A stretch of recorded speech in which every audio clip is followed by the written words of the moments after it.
લગ્નમાં લાગી રે મને સદગુરુ મળ્યા.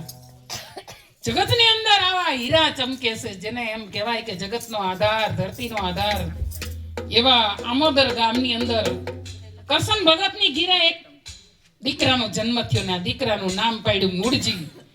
મેં વાત કરી ને કે પુત્રના પાયણામાં ને વહુના બાયણામાં જન્મતા ભેગા જ મૂળજી ભક્તિમાં બહુ લીન રીએ. કરશન ભગતને ચિંતા થાય કે દીકરો કદાચ સંસારને માર્ગે ન વળે તો.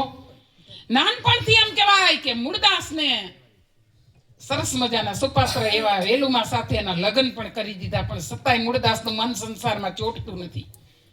કરશન ભગત વારી વારીને ચિંતા કરે, પણ આજ મૂળદાસનું મન ભક્તિમાં લીન બની ગયું છે. પણ એક દિવસની ઘટના એવી ઘટે કે મૂળદાસ વેલુમાં હોવા છતાંય એકવાર કરશન ભગત લાકડા કાપવા જંગલમાં ગયા, લુવારી કામ કરતા. મૂળદાસે કીધું, બાપુજી હવે હું ઘરનું કામ હું સંભાળીશ, તમે જાઓ. આ લાકડા કાપીને જ્યાં કોલસા કરે ને કોલસામાંથી એમ કહેવાય તડતડ અવાજ આવે. મૂળદાસનું હૃદય મીંડું કંપવા કે નજર કરીને જોયું કે કોલસામાંથી શેનો અવાજ આવે છે.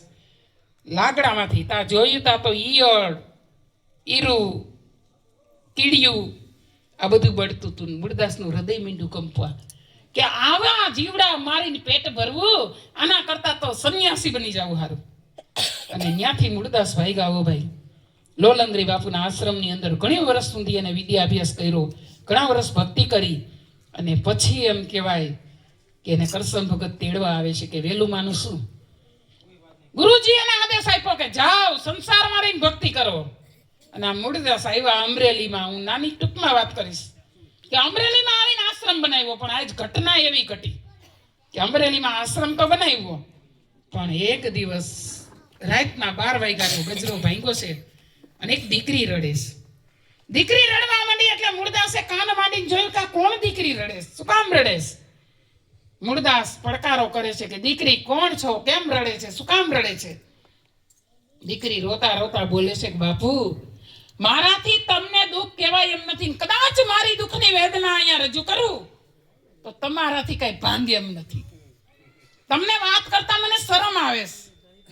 અને તેથી આ ભારત દેશનો સંત બોલે છે કે દીકરી આ જગતની અંદર કોકના દુઃખ મટાડવા તો અમે જન્મ ધર્યો છે. જન્મ જે સંતની આપે એ જ નેતા એ જ કહેવાય. દીકરી વાત કરી દે, બાપુ તમારાથી મારું દુઃખ નહીં ભાંગે. અને કીધું કે દીકરી હું અહીંયા ઊભો છું ને ત્યાં સુધી તને મરવા નહીં દઉં. અને આ રતન નામની દીકરી હતી, એને એમથી પાપ થઈ ગયું હતું. રોતા રોતા બોલી, બાપુ હું કુંવારી છું અને મારા ગર્ભની અંદર જે બાળક છે અને જે છે એનું નામ મારાથી દેવાય એમ નથી. કારણ કે કોઈનો યુવાન દીકરો જે વહી જાય એથી મેં એક જીવનમાં નક્કી કરી લીધું કે મારે જ મરી જવું છે, મેં ભૂલ કરીશ. અને તેથી આ મૂળદાસ બોલે છે એક ભૂલ કરીને પાછી બીજી કરવીશ મરવાની, હું મરવા નહીં દઉં, તારે જે પીડા હોય તે કે. અને તેથી આ દીકરી બોલી, બાપુ મારા ગર્ભમાં જે બાળક છે ને એના બાપનું નામ મળી જાય ને એટલે અહીંથી મરવાનો વિચાર મૂકી દઉં. અને 1 સેકન્ડનો વિચાર કર્યા વગરના મૂળદાસ બોલ્યા, જા આખી દુનિયામાં કહી દે કે જે તારા ગર્ભમાં બાળક છે ને એનો બાપ અમરેલીનો સંત મૂળદાસ છે. જગતને એટલું જ જોતું હોય. આ વાત આખા ગામમાં પસરી ગઈ. સવારે ખાલી ડેલા ઢગઢગાવે, આજ તો બાકસ નહોતી ને બેન તમારો ડેલો ખકડાયો એમ કરીને કહી આવે. ટીવીમાં મોબાઈલમાં ક્યાંય દેવું ન પડે. આખા ગામમાં સવારે ખબર પડી ગઈ કે આ આશ્રમ બાંધીને બાવો બેઠો, આપણે બધા એની કંઠી બાંધી. અરે અમરેલીના સંત મૂળદાસની કંઠી જામનગરના જામ સાહેબે પણ બાંધી હતી. ધડાધડી મહિના કંઠી તોડવા. અરે ઉકેડામાંથી જૂના ખાહડા ગોતીને એનો હાર બનાવ્યો. એક ગધેડું લઈ આવ્યા, મૂળદાસની અડધી મૂસ કાપી નાખીને અડધો માથામાં ટકો. અને અવરે ગધેડે મૂળદાસનું ફૂલેકું આખી અમરેલીમાં ફેર્યું. આ જગતની અંદર માણસો તમને શું ન કરે, આખી અમરેલીમાં ફૂલેકું ફેર્યું. તો એ મૂળદાસના હૃદયમાં જરાય ધબકારો નથી. કારણ કે મેં મારો જીવન સફળ કરી લીધું, 2 જીવ બચાવી દીધા. અને આજ મૂળદાસનો આશ્રમ હટાવી લેવામાં આવ્યો છે. એક દિવસની ઘટના ઘટી છે કે આ દીકરીની ગર્ભની અંદર જૈયાની પ્રસૂતિ થઈ ત્યારે એક દીકરીનો જન્મ થાય છે. એનું નામ પાડ્યું રાધા. હવે મૂળદાસને એમ થયું કે લાઈ હું દ્વારકાધીશની જાત્રા કરી આવું અને જામસાદ રાજાને મળતો પણ આવું. અને મૂળદાસ જાત્રા કરવા જાય છે તો જામનગરમાં ગયા તો આખું જામનગર શણગાર્યું. અરે ઢોલનગર આ શરણાઈ વાગે. મૂળદાસે પ્રશ્ન કર્યો કે કેમ જામનગરમાં આવું બધું શણગાર્યું? તો અહીંયા કીધું બાપુ અમારા બાપુ તો નવા ગુરુ ધારે છે, નવા ગુરુ આવ્યા છે એટલા માટે આ એની કંઠી ધારણ છે. અને મૂળદાસની ચોટલી ઊભી થઈ ગઈ. ભાઈ કે આખી જગત નો સમજ્યું, કાળા માથાના માનવી નો સમજ્યા, પણ લાખોનો પાલનનાર રાજા તુંય મને નો સમજો. સીધા સભામાં ગયા હો અને ચીપિયો ખખડાવ્યો. રાજાએ આસન દીધું પણ ખબર હતી કે અરે મૂળદાસ તારા કમાણીની મને ખબર છે, પણ છતાંય બોલ્યા નહીં. અને મૂળદાસે કીધું કે જામસાહેબ આ છે શું? એ કે બાપુ હું નવા ગુરુ ધારું છું. તો ઈ વાતે સાચી તારી, નવા ગુરુ ધારો કઈ વાંધો નહીં. અને ગુરુ તો તમે જુઓ ને તા દેખે તમારા મંડે રમવા એવા સરસ મજાના કપડા, નવા ગુરુ ધારે કાંઈ વાંધો નહીં.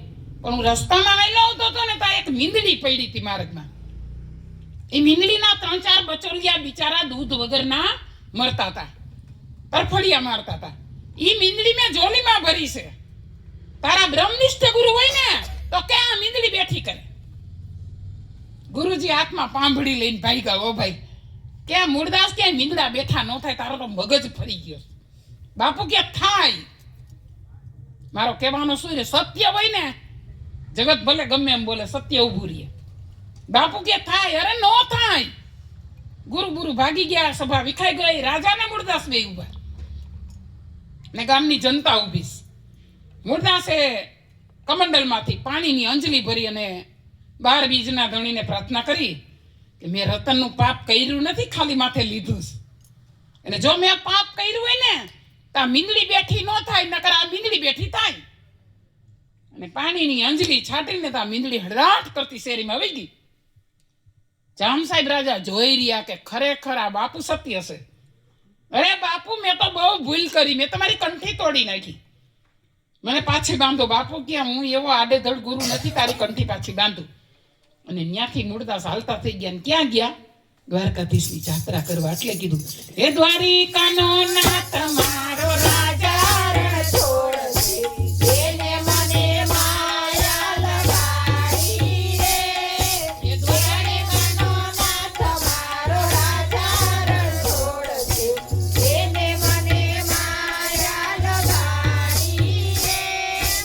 એને મને માયા લગાડી મારા વાલા, એને મને માયા લગાડી રે. જસોદાનો નાથ મારો રાજા રણ છોડશે, એને મને માયા લગાડી રે. સરિતાનો નાથ મારો રાજા રણ છોડશે, એને મને માયા લગાડી રે.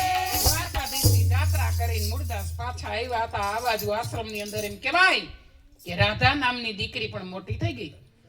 મૂળદાસે કીધું કે આનો પણ આ વ્યવસાય ક્યાંક કરી દઈ. ની રાધાના લગ્ન એમ કહેવાય કે ધન્વંતરીના દીકરા સાથે કરી દીધા. પણ આ રાધાની કુખે એમ કહેવાય કે 9 મહિના થતા દેવના ચક્કર જેવો દીકરો જન્મો. એ દીકરો બીજો કોઈ નહીં, જેને સ્વામિનારાયણ સંપ્રદાયની અંદર સત્સંગની માં કીધી એવા મુક્તાનંદ સ્વામીનો જન્મ થયો. બોલીએ સ્વામિનારાયણ ભગવાનની જય. હે સ્વામિનારાયણ